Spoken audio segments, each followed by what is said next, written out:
কোনো বাংলাদেশি খেলোয়াড় যেন আইপিএল খেলতে না যায়, এটা আমার আহ্বান। গতবারের সাফল্যকে ছাড়িয়ে যাওয়ার প্রত্যয় নিয়ে এবারের আইপিএল খেলতে ভারতে গেলেন টাইগার পেসার মুস্তাফিজুর রহমান। একটি ম্যাচে হায়দ্রাবাদের হয়ে মাঠেও নেমেছিলেন, কিন্তু সব কিছু ঠিকমতো হলো না।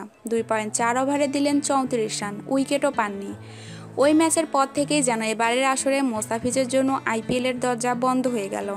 একের পর এক ম্যাচে বসিয়ে রাখা হচ্ছে টাইগারদের পেস আক্রমণের এই তরুণ তুর্কিকে।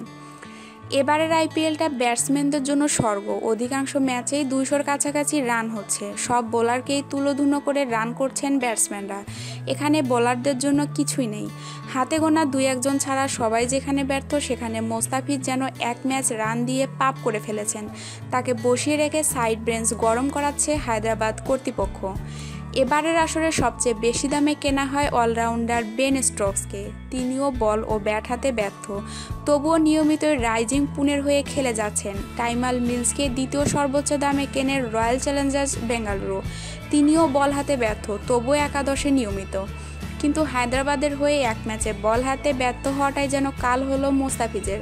গত আসরের শিরোপা জয়ে মোস্তাফিজের যে অবদান, তা যেন ভুলেই গেছে হায়দ্রাবাদ।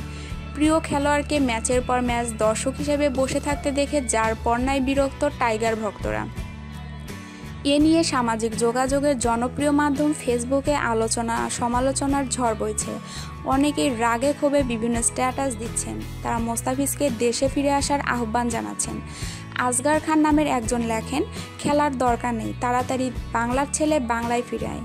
মুস্তাক আকবর নামের একজন লেখেন, কোনো বাংলাদেশি খেলোয়াড় যেন আর আইপিএল খেলতে না যায়, এটা আমার আহ্বান। খন্দকার মিজানুর রহমান নামের একজন লেখেন, এটি বাংলাদেশি খেলোয়াড়দের প্রতি চরম অবিচার ছাড়া আর কিছু নেই। আবু সাইদ লেখেন, এক ম্যাচ পিচের কারণে হয়েছে, কিন্তু বাকি একটি ম্যাচ খেলানো উচিত ছিল।